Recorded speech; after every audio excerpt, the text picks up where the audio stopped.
The throne room was collapsing. Warden Rourke had made my blood too heavy to move, and the rival node holder was smiling because I had finally become exactly what the system wanted. Then, tomorrow's directive appeared. Tell someone the truth you have been avoiding. I had several candidates and very little time. 10 days earlier, I was still recovering from the first time Rourke broke me. My secret society had grown from one impossible mine into bakeries, warehouses, a pawn shop, and enough hidden contracts to make the Grand Combine nervous. Wren had a plan to dismantle the rank system. Maribel had proof the sacred ceremonies were manipulated. Elsa was ready to testify against her own family. Grimsby had accidentally cornered the capital's bread supply. All we needed was to survive another F-rank coin holder who believed kindness was a failed strategy. Put 3 dangerously competent women around one table without becoming the meeting's least useful participant. And overthrow a government that considered stability more important than truth. The difficult part was not winning. It was deciding what I would become, if we did. The Eastern prison had been abandoned for 22 years, which explained why smoke rose from its chimneys every night. Officially, the building held no prisoners. Officially, the surrounding road was closed because of unstable ground. Officially, the Grand Combine had never heard the phrase node holder. Officially, had become a useful synonym for heavily guarded. Wren and I watched the prison from a ridge of black pines while rain drifted across the valley. My arm had healed enough to hold a short sword, though my ribs still objected to ambition. The old buff reduced my irritation with the weather by 3.2%. Healing, like governance, benefited from modest reforms. Below us, 12 guards patrolled the outer wall. None wore Combine colors. Their wrists had been burned where rank marks should have been. Maribel lay beside us with a spyglass. She had exchanged clerical white for a dark traveling coat, but retained the posture of someone prepared to issue a theological objection at sword point. "Those scars are deliberate," she said. "Removal ritual?" I asked. "No sanctioned rite can erase a blessing mark. Whatever did that damaged the link between person and registry." Wren watched the patrol rhythm. 3 groups of 4. Each changes direction before the obvious blind point. Foresight? Training. The rival expects observers. Grimsby waited behind the ridge, with his ember-bound colossus compressed into a clay hound. He carried a basket containing bread, rope, 2 smoke cakes, and a wheel of cheese he claimed was operational. Elsa had remained in the capital. The South Quay map she gave us had exposed 6 hidden grain stores. She was using her family contacts to keep Rourke occupied with emergency hearings. I had not told her how close I came to dying in Cinder Lane. She had not told me whether she still wore our old ring on a chain beneath her dress. Some truths waited because timing mattered. Others waited because cowardice wore a strategist's coat very well. The wooden whistle hung around my neck. I raised it and blew. No audible note emerged. Blue rings spread through my vision. The prison answered with a black pulse beneath the central tower. Node resonance confirmed. Hostile node range, 1.3 kilometers. Incoming directive interference possible. "That last line is new," Wren said. "Atlas, define directive interference." One node may modify available conditions within contested territory. "Can he change my orders?" Partially. "Can I change his?" Access dependent. Maribel could now see shared node messages through a temporary sigil the ledger granted her after she formally joined as archivist. She read the panel and frowned. "Your sacred artifact permits rival administrators to rewrite moral obligations?" "No claim regarding morality has been issued," I said. Atlas replied at once. Correct. Maribel looked offended by our harmony. The day's directive appeared. Enter the prison without being invited. A second line burned beneath it in black. Rival condition added. Leave someone behind. Wren's face went still. Can you refuse the added condition? I can refuse the entire directive. Then we do. The new streak stood at day 12. 12 days since Rourke reset me. The milestone was small enough that losing it should not matter. That was how I knew the system still had its fingers in me. I felt the hesitation. Rival condition is not required for base completion. The black text flickered. Then the other node holder's voice entered our channel. Still asking permission, Dain? His name remained unknown. His tone was warm, almost companionable. I prefer informed disobedience, I said. Bring Wren. Leave the priest. She belongs to the order that built the cage. Maribel took the whistle from my hand and blew it herself. The black pulse below the prison stuttered. I declined, she said. The rival laughed. Good. Faith is more interesting when it learns anger. The connection ended. Wren looked at Maribel. You disrupted the signal. I objected with sufficient clarity. Grimsby opened the cheese. We enter now? Yes, Wren said, through the food gate. The guards receive supplies every third day, from a contractor registered to a combine shell company. Bellwether had purchased that contractor 2 days earlier through Mistress Vale's pawnshop. Using a debt note no one realized was connected to us. The prison expected a cart. We gave it one. Grimsby drove in wearing a stained delivery coat. Maribel sat beside him with forged invoices. Wren and I hid inside 2 flour barrels fitted with false bottoms. The ember-bound colossus remained compressed beneath the cart, radiating enough heat to make the guards avoid searching too closely. At the outer gate, a scarred man examined the papers. You are early, he said. Bread is punctual, Grimsby replied. The guard looked at him. Grimsby looked back with the calm of a man whose lies had never improved through effort. Maribel leaned across. The order specifies 30 loaves, 6 sacks of meal, and 1 wheel of cheese. The guard pointed at the half-eaten wheel. That one? Operational loss, Grimsby said. We entered the prison without invitation and left no one behind. Directive complete. Reward acquired. Minor buff to formal apologies. Wren read the panel from inside the barrel. That may be your most dangerous power. I am sorry you feel that way. The buff activated. My voice carried unexpected sincerity. Wren kicked the side of my barrel. Inside the courtyard, the air smelled of coal smoke, wet stone, and fear. The supposed guards moved too quietly. They were not employees.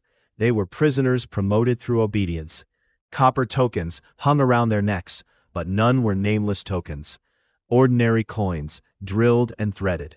Symbols had been burned into the metal. The central tower door bore the same copper circle mark Maribel found in the archives. We unloaded the cart beside the kitchen. Grimsby distracted the quartermaster by arguing that stale bread was a philosophical category. Maribel slipped toward the records wing. Wren and I entered the lower corridor.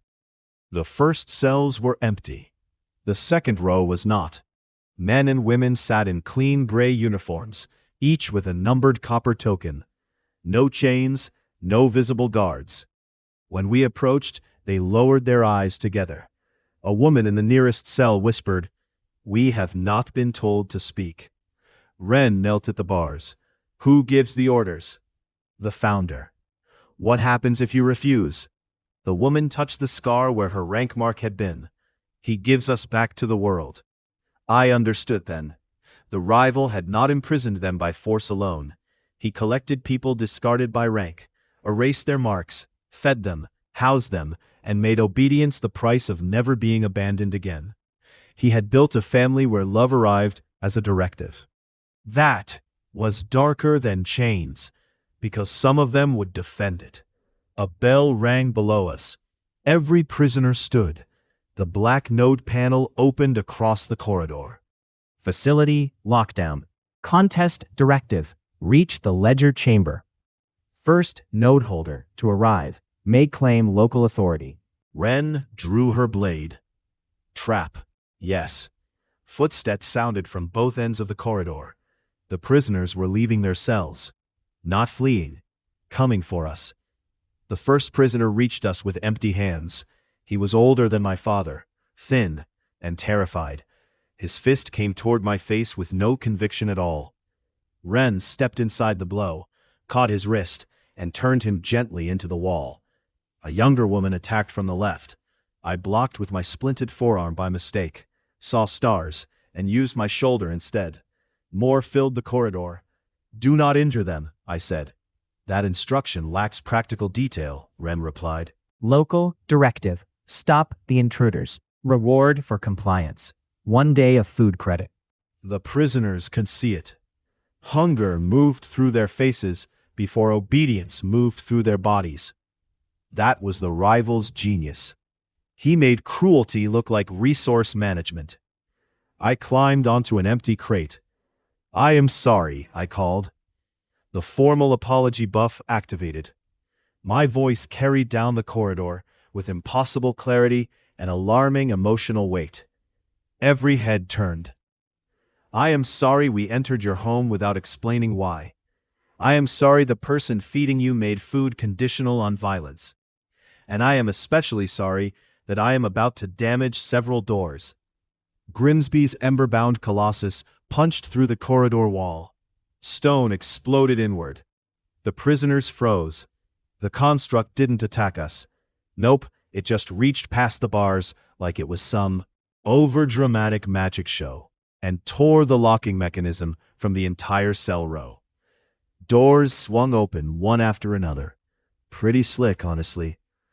Grimsby stepped through the hole like he was auditioning for a role in Exit Available, the movie, while still carrying the last of the cheese.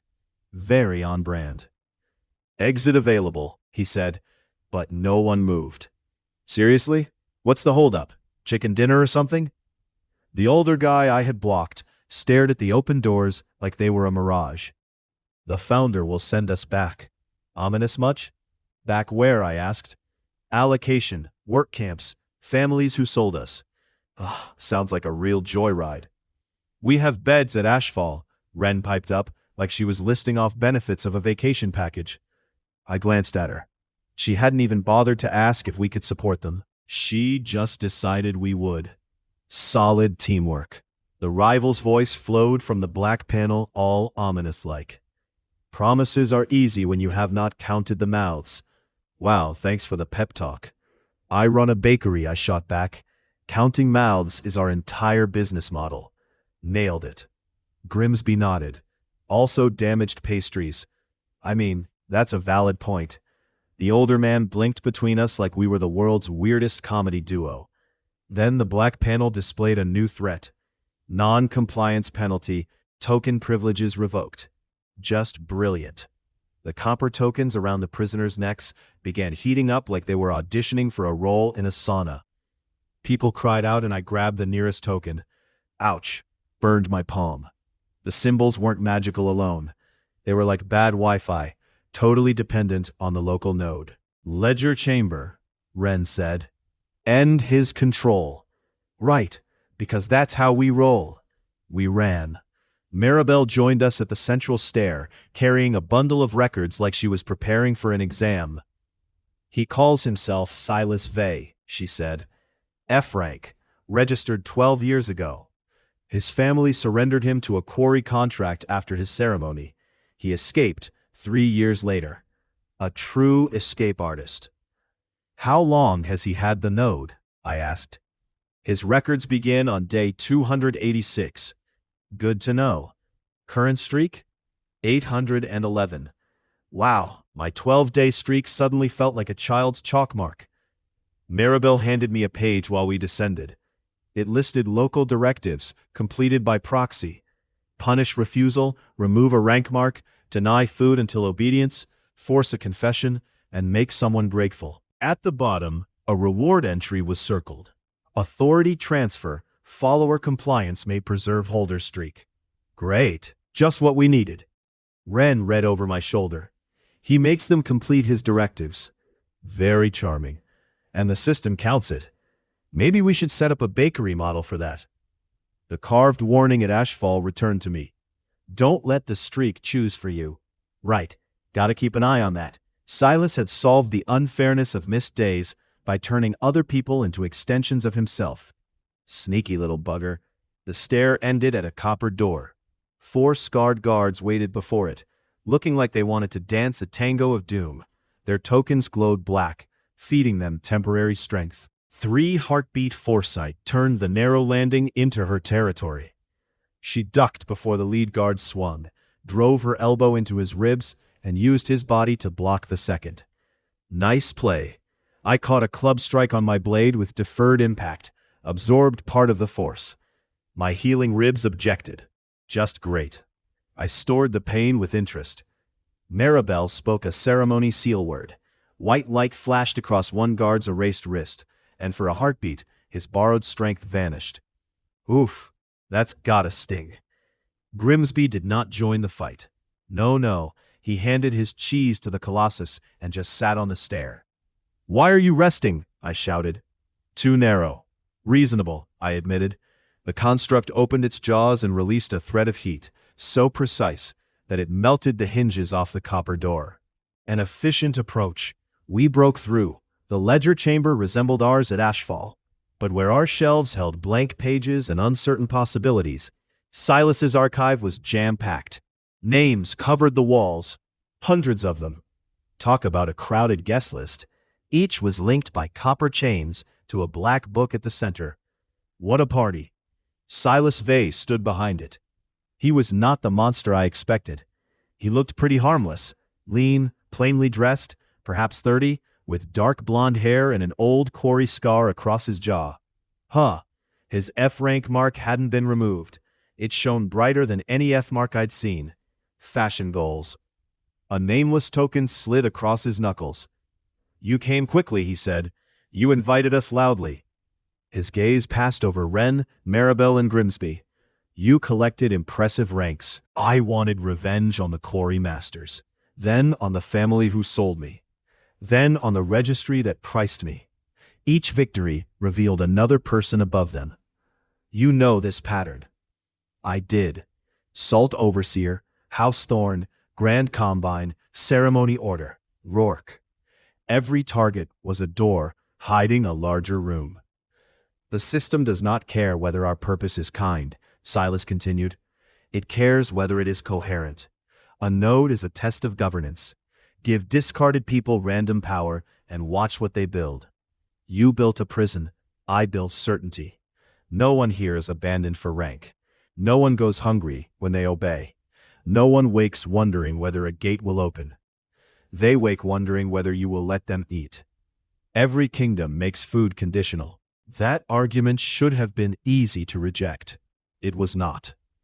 The Combine also traded obedience for safety. My family traded belonging for rank. I had traded bakery wages for work and called it fair because the terms were kinder. Where exactly did leadership become control?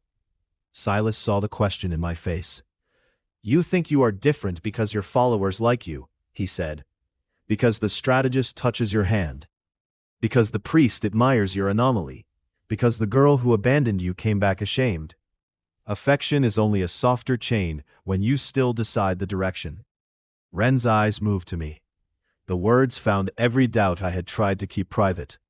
Had I let her write plans because I trusted her?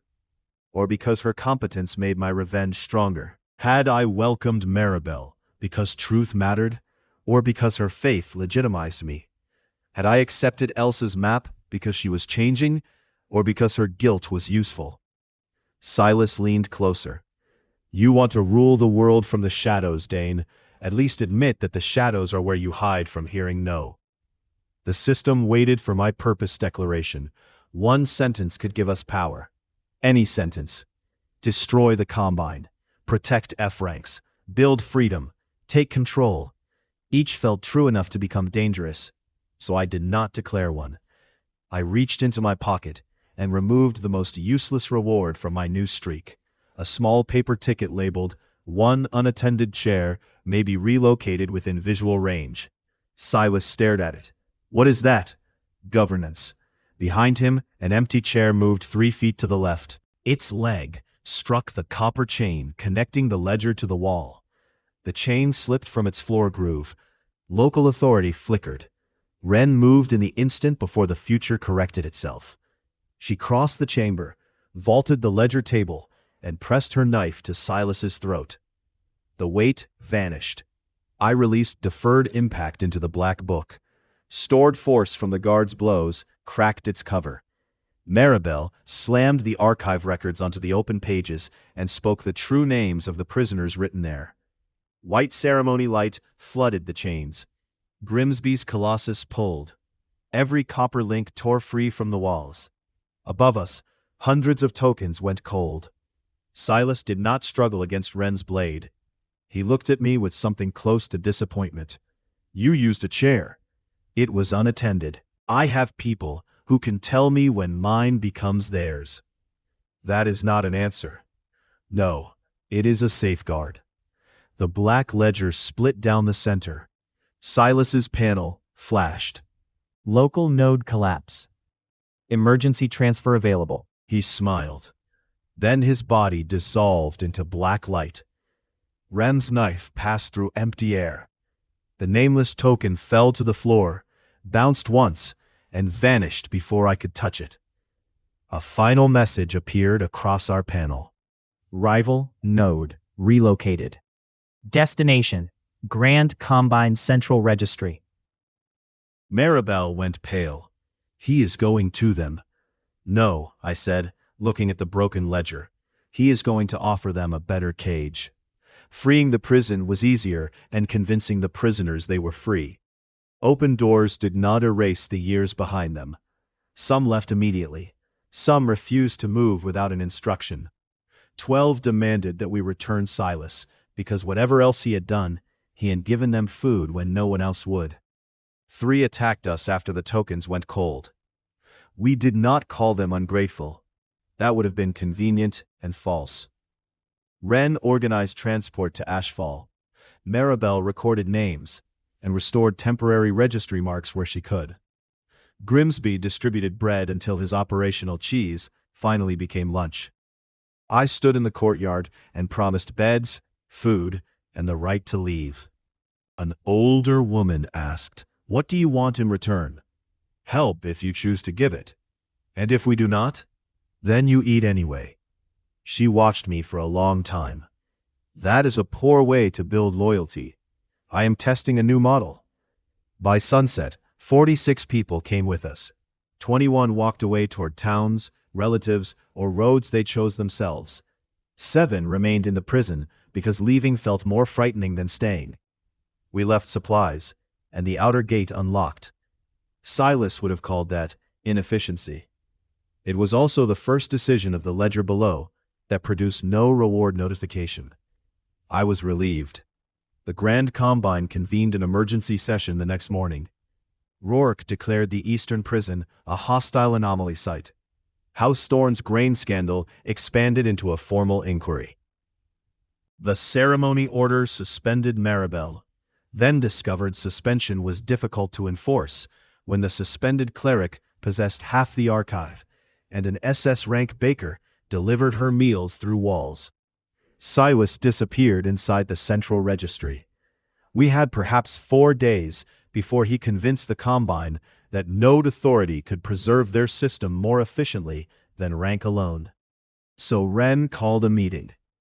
The planning chamber at Ashfall had one long table, 12 chairs, and a map large enough for a war.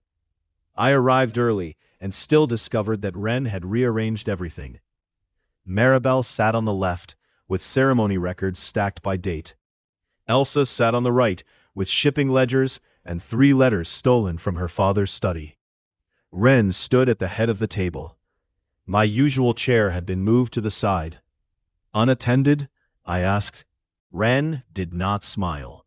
"Strategically relocated." Grimsby entered carrying pastries and placed them between the 3 women, with the caution of a diplomat handling unstable borders. "No poisoning," he said, "unless raisins count." Elsa looked at Maribel. "You officiated Dain's ceremony." "I recorded it." You noticed the coin was wrong. I noticed the trajectory was impossible, and did not tell him. The order confiscates unexplained artifacts. At the time, I believed silence protected him. Elsa lowered her eyes. I also believed silence protected him. Wren unfolded the capital map. Excellent. We have established that everyone failed him with good intentions. Can we proceed to the coup? I sat in the relocated chair. This is warmer than expected. Elsa glanced at me. She questioned me about whether I intended to reclaim you. Maribel turned toward Wren. You used that word? I used reassert prior romantic claim. That is worse, I said. Wren pointed at the map. Central Registry. Please focus. The tension did not disappear. It changed shape. Elsa and I shared history that remained painful because it had also been real. Maribel looked at me as if I were an answer hidden inside a theological error. Wren knew the worst parts of my ambition and had joined anyway, under written conditions. None of them existed to resolve my feelings for me. That realization was unexpectedly humbling. Wren began. The Grand Combine's power rested on 3 linked systems. The Central Registry assigned legal rank privileges. The ceremony order made those assignments sacred. The supply combines ensured cities depended on high-rank houses for food, fuel, and transport. To collapse the caste system, Wren said, we must break all 3 at once. If we expose the ceremony fraud without feeding the city, panic strengthens Rourke. If we release the registry without public proof, the Combine calls it sabotage. If we seize supplies without political legitimacy, we become Silas with better bread. Grimsby took a pastry. Better bread matters. It matters, Wren agreed. It is not sufficient. Maribel would broadcast the hidden ceremony files through every consecrated circle in the capital. Elsa would testify before the merchant councils and release proof that the Combine manufactured shortages. Grimsby would activate our cover businesses as distribution points. The last part surprised even me. Bellwether was no longer one bakery.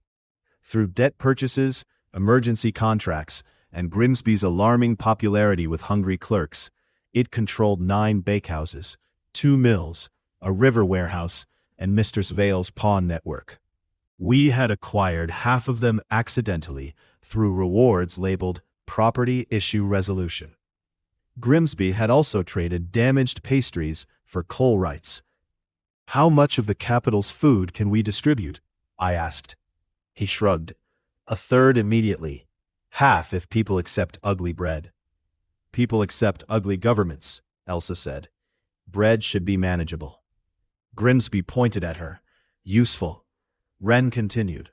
While the city watched the ceremony broadcast and merchant testimony, she would coordinate low-rank gate crews, dock workers, and dismissed officers to seize the registry entrances without attacking civilians. And me? I asked. You enter the Central Registry, stop Silas from merging his node with the Combine network, and keep Rourke away from everyone else. Modest. You wanted a throne. I wanted access to rooms. This one contains a throne. Maribel slid a file toward me. There is another problem. The registry is built over the oldest ceremony circle in Averlin. The records call it the root window. The page showed a vast interface beneath the palace, older than the kingdom. The loot windows may all be projections from that one structure, she said. If Silas gains control, he may be able to rewrite public ranks. Elsa's face tightened. He could make everyone F rank. Or make obedience the new rank, I said. The system displayed a new directive. Tell someone what you are actually afraid of. Time remaining, 9000. I closed the panel. Wren noticed. What did it say? Hydration reminder. Atlas responded. False statement detected. All 3 women looked at me. Grimsby quietly removed the pastry tray from my reach, perhaps anticipating violence. Wren dismissed the meeting for 1 hour. No one argued. I found her in the old mine entrance, where afternoon light reached the red carpet and stopped. Rain silvered the trees outside. She stood with both hands in her coat pockets, watching weather she could predict, only 3 heartbeats at a time. You lied about the directive, she said. Yes. Why? Because it was private. You shared one that told you to eat an orange. Citrus is less vulnerable. Wren turned. Tell me. The panel hovered between us. I could have chosen anyone. Maribel, who might understand fear as faith. Elsa, who knew what it was to choose safety and regret it. Grimsby, who would likely offer food. I chose Wren, because she would not comfort me before deciding whether I deserved it. I am afraid Silas is right about me, I said. She waited. I say I trust you, but the organization began with my coin, my facility, my revenge. Every time your plan succeeds, I am proud and relieved that your ambition still points in the same direction as mine. I do not know whether I am building freedom or collecting brilliant people until my weakness feels like power. The directive did not complete. Wren's expression remained unreadable. What else? She asked. I am afraid that if we win, no one will be able to make me leave the room. I am afraid I will call that justice. Directive complete. Reward acquired. Courage +1. I stared at the message. That is offensively literal. Wren stepped closer. You are not safe because you fear becoming Silas, she said. Fear can become vanity too. You are safe only while people can tell you no and remain beside you afterward. My contract permits you to stab me. That helped. What happens when our ambitions stop pointing together? Then we decide whether love is large enough to include disagreement. The word entered the space between us without ceremony. Love. Not declared by a panel, not assigned by rank, not negotiated into our founding terms. Wren looked almost irritated with herself for saying it first. I touched her cheek carefully, giving her 3 heartbeats to see the movement and refuse it. When I kissed her, there was nothing hurried in it. Her fingers caught the front of my coat. Mine rested against the warmth behind her ear. The rain, the mine, the coming coup, and every clever sentence I might have used all fell away. She kissed me back with the same precision she brought to battle, then ruined the comparison by laughing softly against my mouth. What? I whispered. You hesitated 3 times. I was being respectful. You were planning. I planned respectfully. She kissed me again before I could improve the argument. A tray clattered behind us. Grimsby stood in the tunnel, holding pastries. I was told there was a break, he said. Wren rested her forehead against mine. Poor timing, she said. I can return. You cannot unarrive, I told him. He considered this. Wren took one without releasing my coat. The emotional moment survived, barely. When we returned to the planning chamber, Maribel looked at Wren's expression, then at mine, and understood immediately. Something unreadable crossed her face. Not jealousy exactly, but the ache of a possibility becoming more complicated. She met my eyes. We will speak after the city is not ending, she said. Yes. Elsa heard that and smiled sadly. Then she placed my old engagement ring on the table. I kept it, she said, not as a claim, as evidence that fear can make a person betray what she loves. I closed my hand around the ring. I do not know what we become after this, I told her. Neither do I. For once, uncertainty did not sound like loss. Wren tapped the map. Now that everyone has developed emotional complexity, can we overthrow the government? We could. The question was whether the government had already invited Silas inside. The coup began with bread. At sunrise, bellwether carts rolled into every low district carrying loaves marked with a copper circle split down the middle. The symbol meant nothing officially. Unofficially, it told dock crews, gate clerks, dismissed officers, and market organizers that the ledger below was moving. Grimsby stood on the roof of the central bakehouse while his ember-bound colossus fed 9 ovens through the node network at once. Smoke rose from chimneys across the capital in the same minute. The Grand Combine closed the western gates. Wren opened the southern ones, not by force. 3 months of bakery deliveries had taught us which gate captain gambled, which deputy hated him, which rune technician had an E-rank daughter barred from promotion, and which maintenance key was stored inside a box labeled ceremonial polish. At 8, the gate crews simply stopped reading rank marks. People stood before the open bronze arches, uncertain. Then, Nella walked through with her flower basket. No alarm sounded. The city changed, one step at a time. At 9, Elsa entered the merchant exchange, wearing thorn blue and carrying her father's private ledgers. Lord Thorn tried to have her removed. 3 rival councils blocked the guards because scandal had made them temporarily principled. She testified that House Thorn and 5 combined families had hidden grain during shortages, manipulated transport ranks, and priced marriage alliances as commercial assets. She included her own engagement valuation and read the phrase, divine depreciation, aloud. At 10, Maribel entered St. Orison's Hall through the same ceremony circle where my coin had risen. The order had stripped her title. She wore the white veil anyway. Using the root window coordinates from Oren Vale's file, she connected every active loot circle in the capital. Then she displayed the 7 nameless token records, altered rank assignments, and private instructions proving the order had suppressed blessing irregularities for decades. The senior priests cut power to the hall. The system supplied it from below. For the first time, citizens saw that the sacred windows did not descend from heaven. Their light rose through machinery beneath the city. At 11, the Grand Combine declared martial rank priority. At 11:03, Grimsby's pawnshops distributed free soup. Martial certainties struggled against lunch. The city did not rise as one noble body. Some high ranks defended the Combine because their privileges were real. Some low ranks defended it because the alternative frightened them. Shops closed. 2 grain warehouses were looted, despite our organizers. A gate officer struck a protester. Protesters burned a registry cart with the clerk still inside until Wren's people pulled him out.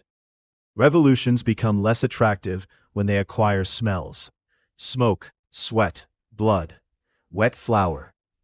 Wren coordinated from Ashfall through the map table, moving teams along streets her foresight could not reach, but her preparation could. She did not command every action. She assigned objectives and allowed local leaders to change the plan. That was slower than Silas's obedience. It also survived surprise. At noon, she sent me one message. Root window access open. Rourke moving to Central Registry. Silas signal confirmed inside. I entered through the bakery cellar. Our node passage now reached 6 cover properties. One ended in the basement of a stationery supplier across from the registry palace. I emerged wearing a clerk's coat, carrying the nameless token, Elsa's old ring, Maribel's archive seal, and a paper bag containing 1 emergency bun. Atlas displayed the day's reward. Directive complete. Enter a place where your rank is not permitted. Reward acquired. 1 length of blue ribbon. I held it up. Critical timing. Decorative utility may vary. I tied it around my injured wrist and crossed the street. The Central Registry Palace was shaped like a crown because subtlety had not survived its founding. Red banners hung between black pillars. Rank gates separated the public hall from higher administrative tiers. Under martial priority, each gate scanned wrists and redirected people according to combat value. My F mark opened none of them. Elsa's engagement ring did. The ring still carried a dormant Thorn Alliance seal, registered before rank day. House Thorn had terminated the marriage, but neglected to cancel the palace access token, because no one imagined the depreciated asset would return. A silly remnant of my old life opened the first gate. Maribel's archive seal opened the second. The blue ribbon opened the third. I discovered this by accident, when the gate's identification beam struck it and displayed Ceremonial maintenance access. The system had rewarded me with a maintenance sash. Decorative utility, I whispered. Variable. Beyond the third gate, the palace was under attack from within. Combine delegates argued in the council chamber. Clerks carried boxes of records toward furnaces. Enforcement officers blocked staircases, while low-rank registry workers opened side doors for protesters. I passed through the confusion because confidence remains the most transferable uniform. The reach window lay beneath the throne room.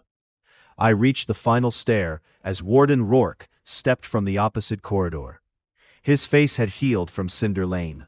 A thin scar crossed his temple where Grimsby's colossus struck him. He wore armor this time, black plates etched with red weight runes. "You survived," he said. "You sound disappointed." "Relieved." That stopped me. Rourke looked toward the shaking floor. "They has offered the Combine a new classification system, rank based not on blessing output, but on directive compliance." "And they accepted?" 3 counselors did. 2 attempted to arrest him. 1 is dead. Where do you stand? Between disorder and domination. That sounds uncomfortable. It is where I have always stood. He raised one hand. King's burden pressed me into the wall. Apparently philosophical agreement remained limited. "If you know Silas is the threat," I forced out, "why stop me?" "Because you are also a node holder. Because your network has seized gates, food routes, and ceremony channels in one morning. Because you claim not to want power while exercising more of it each hour." Silas's words in the prison returned through Rourke's mouth. "The shadows are where you hide from hearing no." "What would convince you?" I asked. "Submit the token, dissolve your network, allow the Combine to restore order. You first." The weight increased. Rourke moved toward me carefully. He remembered deferred impact now. He would not strike. He would simply hold me until I failed. Wren's voice entered the node channel. "Dain, route activation in 4 minutes. Rourke's patrol routes show he favors central pressure and denies exits before closing distance." "He can hear me," I said. Rourke's eyes narrowed. "Good," Wren replied. "Tell him his left knee compensates when he increases more than 6 targets." I looked down. His left foot had shifted half an inch. Rourke made the ceiling above us heavier. Stone cracked. He was not pinning only me. He had designated the doors, floor, stair, and every support beam to control the battlefield. 6 targets. His left knee bent. I pulled the emergency bun from my coat and threw it down the corridor. Rourke watched it fly with genuine confusion. Grimsby's compressed colossus burst from inside the bun bag. It had traveled through a node storage fold the bakery developed for deliveries. The clay hound expanded into its full horned form and struck the floor. Rourke designated it. 7 targets. His knee buckled. I released the force he had stored inside my body through my heel. The wall behind me cracked. I fell free, rolled, and reached the stair. Rourke recovered before I took 3 steps. He caught my shoulder and made my blood heavier. Not my body, my blood. Every heartbeat became a hammer. My vision darkened at the edges. We crashed through the throne room doors together. The chamber was collapsing. Counselors fled beneath falling banners. The ancient floor had split around a vast circle of white light. Beneath it, the root window opened like an eye. Silas stood at its center. Copper chains connected his black ledger to the registry throne. 3 counselors knelt beside him, their rank marks rewriting themselves into numbered obedience sigils. He smiled when he saw me. "Perfect," he said, "the rebel and the wall." Tomorrow's directive appeared across my vision. Tell someone the truth you have been avoiding. Rourke had made my blood too heavy to move. The throne room was collapsing, and Silas believed I had finally become exactly what the system wanted. All 3 disasters had finally met. The truth was that he was almost right. Silas spread his arms beneath the root window. "Declare your purpose," he said. "Take authority from the Combine. You have already built the replacement." The old interface filled the air above him. Thousands of rank records streamed through it. Names, gifts, privileges, restrictions, marriages, work assignments. An entire kingdom translated into permissions. My blue node panel opened beside the black root display. Purpose declaration required for administrative claim. Rourke's grip remained on my shoulder. Each heartbeat forced darkness deeper into my vision. Tomorrow's directive waited. Tell someone the truth. I looked at Rourke. I wanted power, I said. The words hurt more than the weight. I told myself I wanted justice because justice sounded better. But I wanted my father to regret sending me away. I wanted Elsa's family to lose the rooms they barred me from. I wanted every gate to recognize my name. And when people started following me, I liked it. Rourke watched me without blinking. Silas's smile widened. I continued. I cannot promise I would never become a tyrant. Anyone who can promise that has either never held power or has already stopped noticing what it does. The directive pulsed, still incomplete. I need people who can remove me, I said. Not advise me, not soften me, remove me. If the system we build cannot survive my refusal to leave, then it is only another cage with my name on it. Directive complete. Reward acquired. 1 vote. I almost laughed. Not strength, not immunity, not a legendary weapon. 1 vote. A small copper light appeared above my palm. Atlas spoke. Vote may be cast on any active node purpose declaration. Silas frowned. That is nothing. Only if one person decides everything. Rourke's grip loosened by a fraction. I turned my head toward him. You asked what would convince you. Not submission, structure. Help me stop him, then stand against me if I try to keep what follows. You expect trust? No, I expect opposition. The throne room ceiling cracked. A stone beam fell toward 3 fleeing clerks. Rourke released me and designated the beam. It hung in the air, impossibly heavy against its own fall. That was his answer. Blood rushed normally through my body. Pain followed. Silas slammed his coin into the root window. I declare purpose, he said. Perfect continuity through perfect obedience. The black interface accepted the words. Node purpose registered. Central authority model detected. Transfer in progress. 12%. Copper sigils spread across the throne room floor. The kneeling counselors smiled as their rank marks vanished. In their place appeared compliance numbers. Silas looked radiant. For the first time, he said, no child will be discarded because of a random gift. Everyone will rise by service. Service to whom? I asked. To the system. You mean you?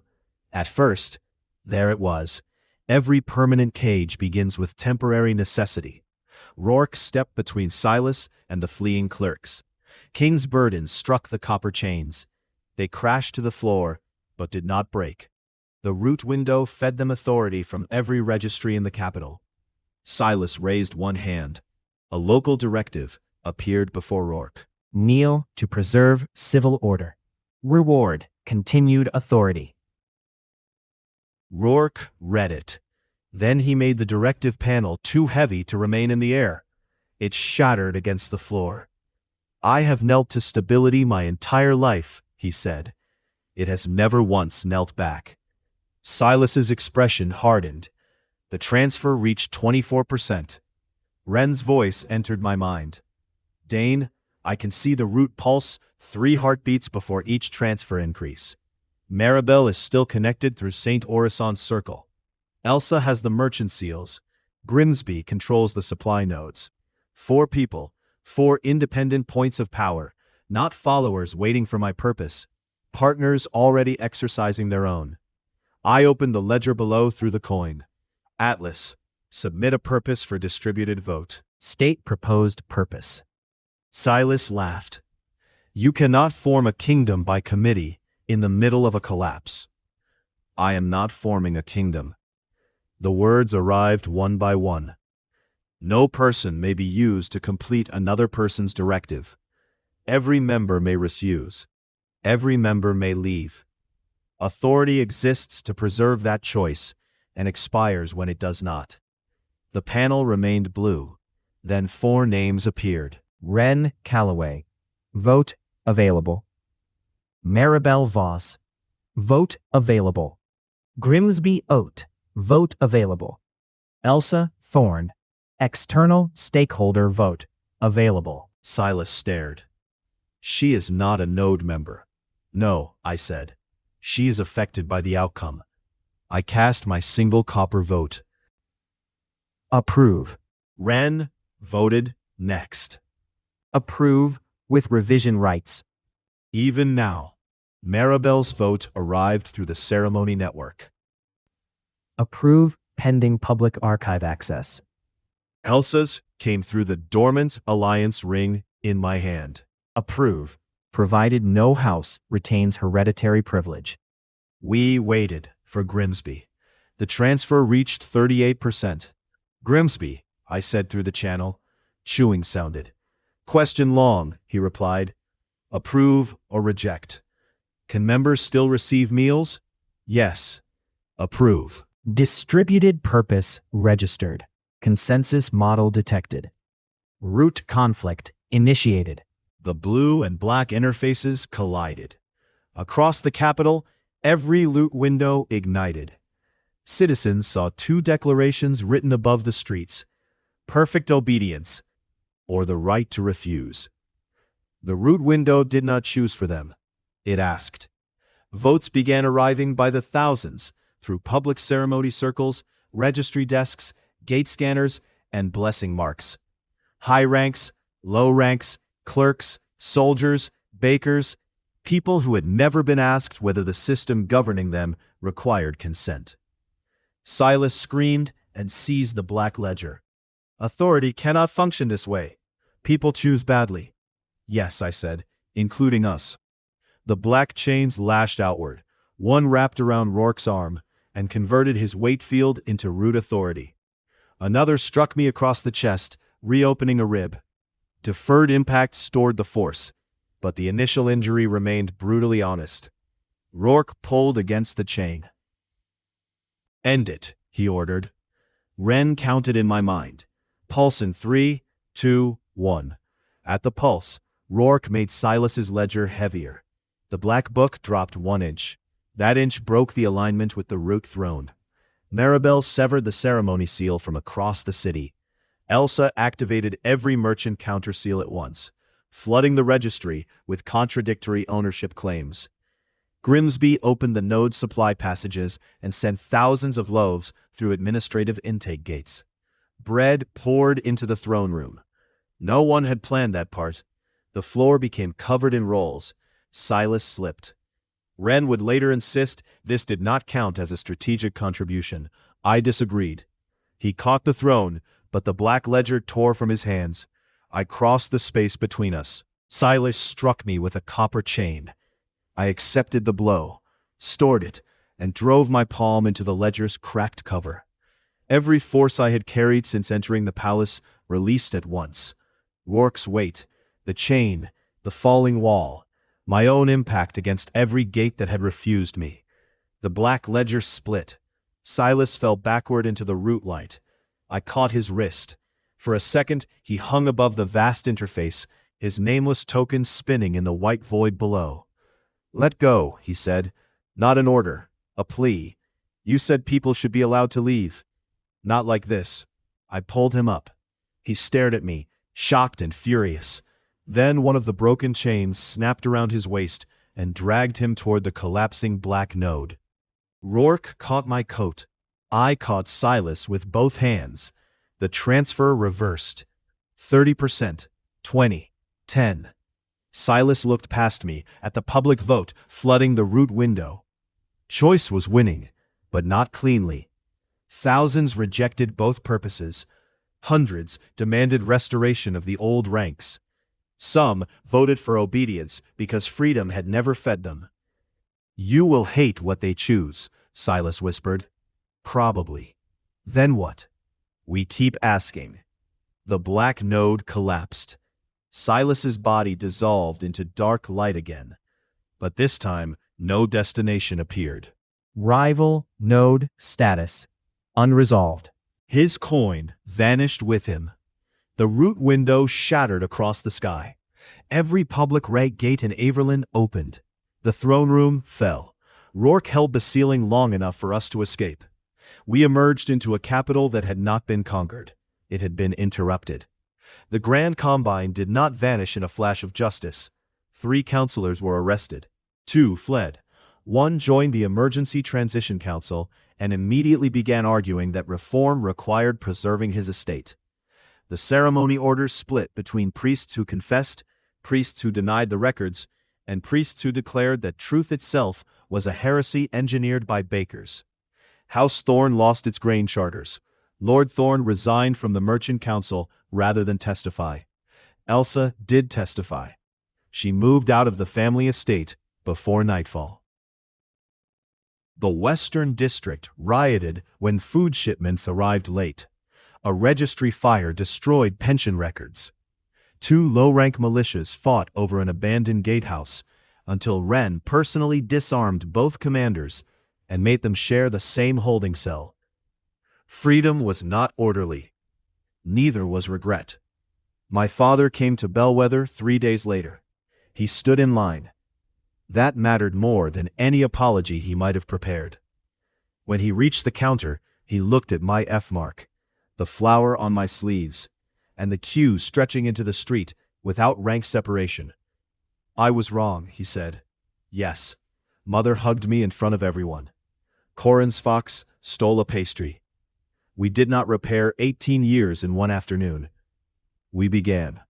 Wren became chief coordinator of the Provisional Gate Network and refused every attempt to call the position temporary commander. Maribel opened the ceremony archives to the public and discovered that institutional reform involved even more paperwork than institutional secrecy.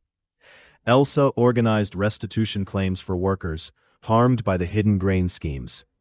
Grimsby expanded Bellwether until no one knew whether the shadow organization owned the bakeries or the bakeries had absorbed the shadow organization. The ledger below remained beneath ashfall. We did not dissolve it. That would have been another dramatic gesture, pretending power disappeared when good people stopped looking at it.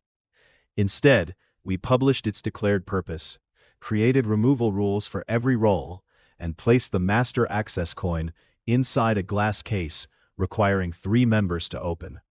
Wren kept 1 key, Maribel kept another. Grimsby lost the third for 6 hours before finding it inside a pie. So, spoiler alert, Elsa came by a lot. Our history didn't get any simpler, but hey, at least it wasn't a courtroom drama anymore. The real twist? Maribel and I finally had that chat she promised me. She mentioned how affection and faith share this wild little quirk. They can both turn unanswered questions into sacred conclusions. Pretty deep, right? But she flat out refused to do that with me. I admired her even more for it. You go, girl. Wren had this habit of kissing me whenever I got all smug about one of my speeches. Honestly, a great strategy, really. Keeps my ego in check. First time Maribel caught us, though, Wren didn't even flinch. Picture this. Maribel strolled down the corridor like she was on a mission, holding an archive box. And there it was, that rare flush creeping beneath her usual armor of severity. Who knew emotional camouflage could have a wardrobe malfunction? I can return, she said, sounding all official. Grimsby once said those exact words, but trust me, way less emotional punch. Wren held my hand like it was a secret weapon. You wanted to speak with him, she confirmed. And Maribel just looked at me, eyes steely, privately. That's when Wren released me, though not without a reassuring squeeze. I'll be in the map room. Nothing confrontational there, a totally chill vibe. Turns out trust doesn't just wipe away uncertainty, it makes room for it to crash the party without warning. We ambled over to the old mine entrance. Evening light dabbled across the red carpet like it was auditioning for a drama. Maribel set down her archive box and folded her hands like she was gearing up for a serious mission. I need to say something before I turn it into a research question, she said, like she was about to drop the hammer. "That sounds serious," I responded, probably sounding a little too eager. "I care for you," she shot back, and that directness? A total plot twist. I was left speechless, which, if you know me, is not easy. She continued before I could make things awkward. "It started as fascination. You were like an impossible record. Then you became a complicated guy tied to that impossible record. I mean, who knew arguing with the system could be so spiritually appealing?" "I have a ton of devotional objections," I joked, trying to lighten the mood. She flashed a small smile. "I know, and I also know Wren loves you. I'm not asking you to simplify that for me." Ha! The emotional Olympics. "What exactly are you asking?" I managed to request, feeling like I was entering a game I hadn't signed up for. "For honesty. No decisions based on tales that need neat endings." I thought about the 3 women at the planning table, each carrying their own baggage. None of them were just waiting around to be a prize at the end of my glorified quest. "I care for you too," I finally said. "Different vibes than Wren. Different vibes than Elsa. Honestly, I'm a bit lost on what's fair for any of us." Maribel stepped close enough that the ink stain on her thumb touched my wrist. An intimate connection that felt like an electric charge. "Then let's not label it before we understand it," she said. She leaned her forehead against mine. That moment was quiet, warmer than a kiss, and strangely more dangerous, because there was no expectation for it to go anywhere. When she pulled away, her eyes sparkled. "Also," she said, lifting the archive box, "the root fragment has started spitting out unauthorized text. Humor and horror, what a combo. Wow, romance and administrative chaos in one conversation." I laughed. "I'm getting your preferred rhythm down," she replied, totally unfazed. Fast forward 2 nights, and Elsa popped up on the bakery roof like the former romantic hope of my life.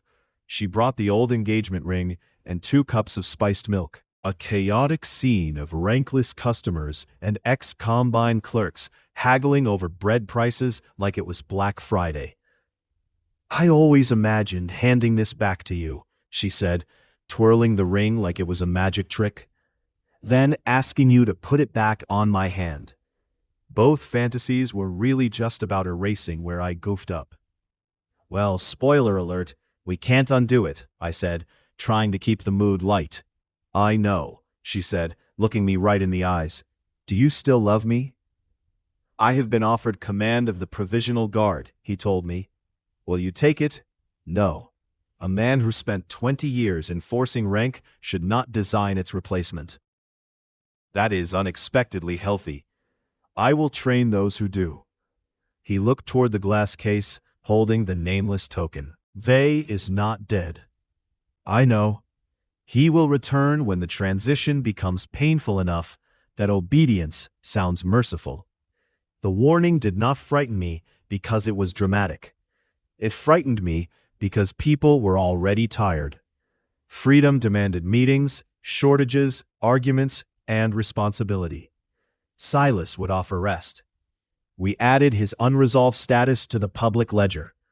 No hidden enemy, no secret we could later weaponize. That was our answer for now. A week after the Combine's fall, I stood before the roof fragment installed in the ledger chamber and finally asked Atlas the question I had avoided since rank day. Who built the system? Query exceeds current clearance. Why do F ranks receive nameless tokens? Query exceeds current clearance. Was this all an experiment? For the first time, Atlas did not answer immediately. The blue panel flickered. Its bureaucratic voice changed. Not much. Enough. Query escalated beyond current clearance. Rerouting to administrator tier. Please hold. The panel tore open for one frame. Behind it, I saw another interface entirely, vast, old, and filled with countless nodes burning like stars beneath worlds I did not recognize. Something moved beyond them. Something that noticed me, noticing it.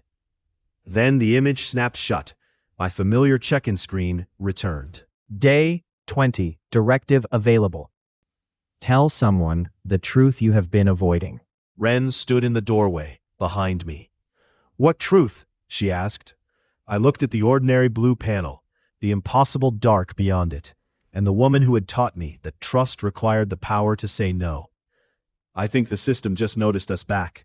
Atlas spoke before she could answer. Administrator response pending. Estimated wait time.